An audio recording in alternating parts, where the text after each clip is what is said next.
Hello, this is Suggs.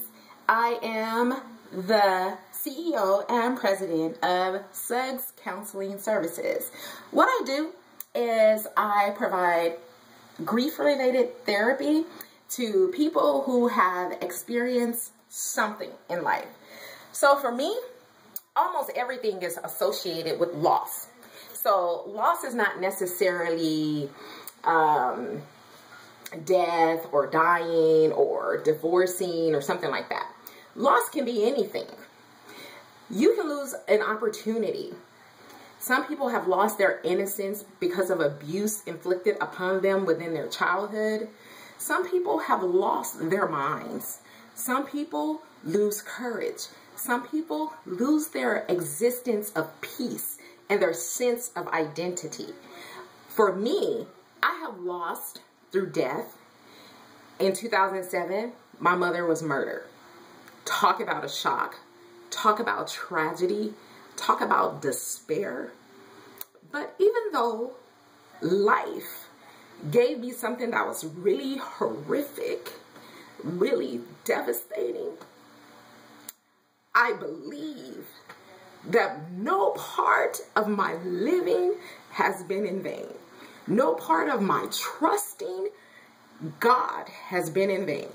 And sometimes I know that we develop these super spiritual senses of reality when we go through things.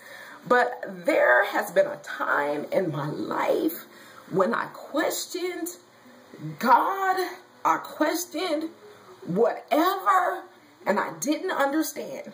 But what I do know is that what I don't understand, God will make understandable. There's no reason that I have to suffer. There's no reason that you have to suffer. Somebody said to me a long time ago, there must be a God somewhere. And then I think about, because I deal a lot with mental health issues, despair, dying, disappointment, loneliness. And one of the things that I try to do is incorporate my own life experiences into what I say to people. So I remember this time I had a client, and the client was really like distressed. She was despondent. She had lost one of her best friends. He was killed in her presence. She thought she was going to be shot, that she was going to die. And after talking about that, she kind of coupled her whole life experience into this single event. And what you have to understand is, even though life will give you something, your whole life is not based on that one tragic incident that happened to you. It may be devastating. It may have knocked you out, but your whole existence is not contingent upon the things that have happened to you. Your existence, your God-given purpose is contingent upon what God has predestined for you. There's a purpose for you, just like there's a purpose for me. And so when the client was talking, I said, you know, if you were capable of convincing me that there is no God, and that after this life, it's nothing else to it, the life just ends.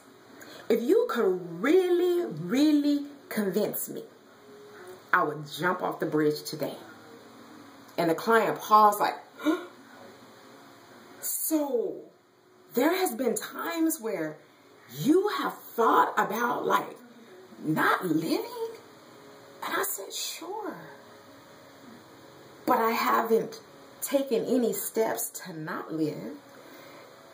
And then I had to take that back, because life has given me some things throughout my life, throughout my childhood, throughout my teenage life, throughout my young adult life, throughout my now middle adult life.